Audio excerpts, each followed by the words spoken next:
live at 5. Let's make sure you can see what we're doing. Do some soldering. I'm going to make a ring. Right, there we go. Boom. You should be able to see that.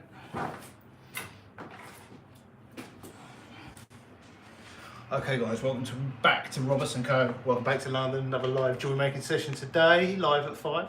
Early for once, got things to do. Later on, we're going to make a 9-carat white gold ring. 1mm halo thing. I need size Q, so this is some 9-carat white gold wire that we make in-house. We melt a 9-carat gold grain, pour it into a graphite ingot mould, pin it, roll it, put it through the draw plates, and then eventually with wire like so. I'm actually in the process of making some yellow gold, which has been the last few live streams, and will probably be the next few live streams as well. It takes quite a while. Just going to have a nice flat edge.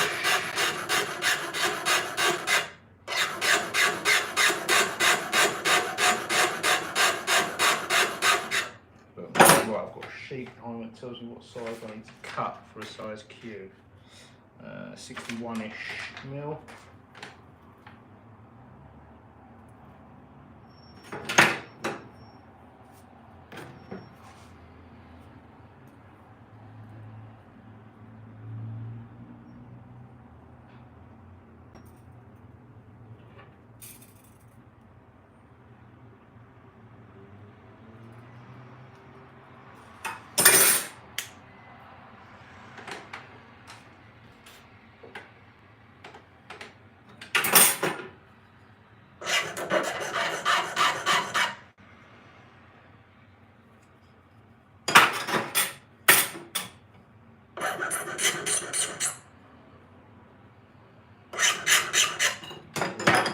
Look, let's round that off, solder it together.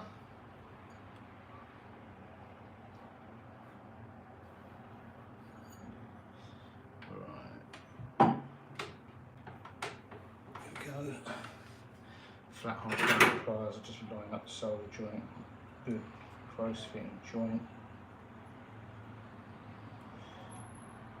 Got a flux here. I use the same flux that we use. What we do a lot of silver, so the flux I use is actually primarily designed for silver. It's Argotech mixed with meths.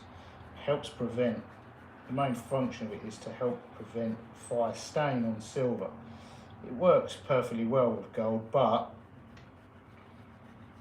it's really thick and messy. It's like glue. If you're only working in gold, I'd use something a little bit thinner, a little bit cleaner. We're not, so it's sort of that's the reason I'm using it, is because I don't want multiple fluxes mixed up. Same thing you do with borax, but the meths rather than water. Mixing it with meths gives it a really thick consistency, more like a sort of double cream than. Well, you can really thin it down, but yeah, we want a nice thick consistency.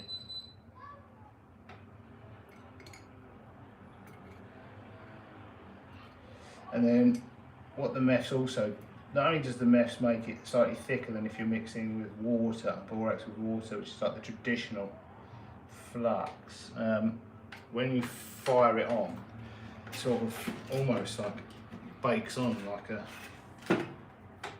enamels on, and you get a really good coating on the surface.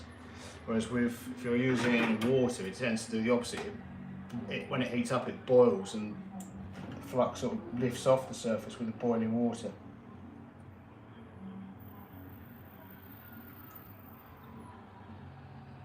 It still works as flux.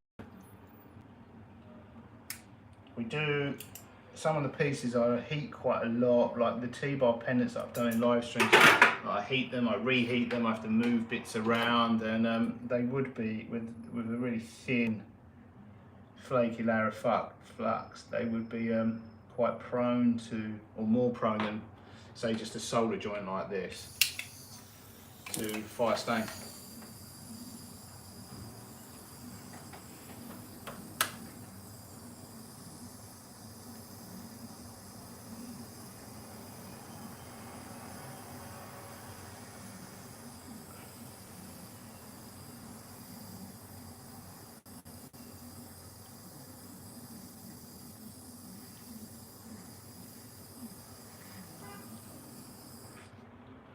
Stick that in the pickle. Right, what we need to do next, and we get the ring sizer, because what we're going to do next is, when that's cleaned off, I'm just going to remove the excess solder, and we're going to size it to a size cube. Hopefully it's a little bit oversized because I like to reduce them down. So let's get the reduction. See the ring size reduction. I may have to stretch it out slightly, but we can do that.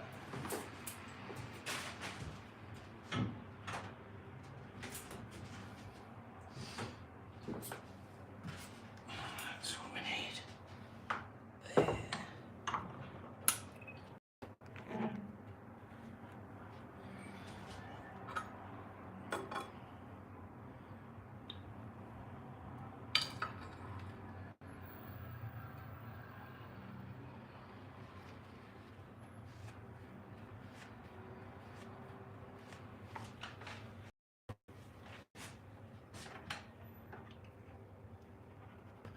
I'm using a escapement file to clean off any excess solder and clean up the solder joint. On bigger rings I would try and keep the solder on the outside, the excess solder, until I've actually sized it, or well, certainly rounded it off, because it provides extra strength for this way of soldering.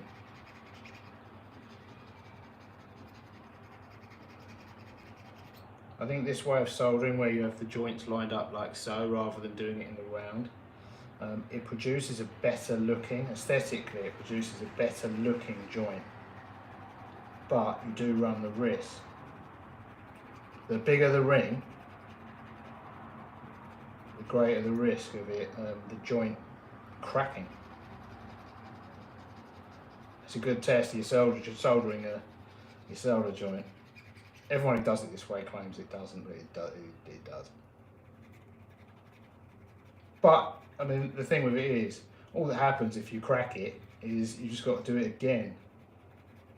So the worst thing that can happen is you crack it and you've got to basically do the job twice. But I suppose it's better to test the joint in the workshop when it can be redone out in the wild on a customer's finger. Right, where's a ring stick? See what size we've made. The ring stick behind me.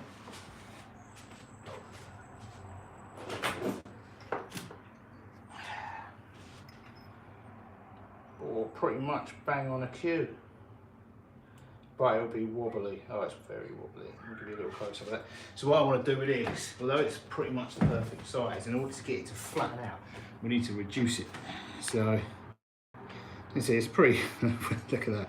Wavy all over the place. So what I'm going to do is take that up probably to about Q1/2, just on an upright ring stretcher, and then we're going to reduce it down, which will get us the perfect size cube, also the perfect flat size, perfectly all the way around.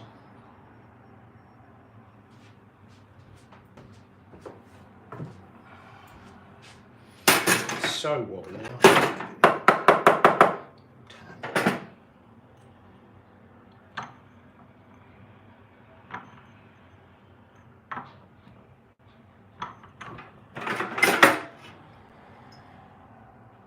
Close.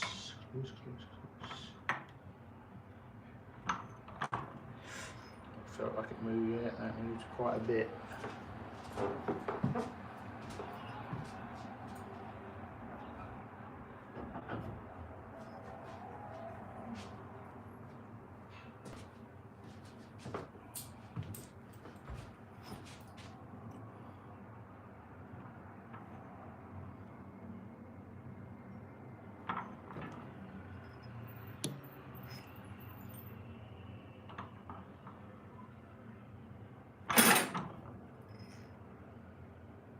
I've done it again.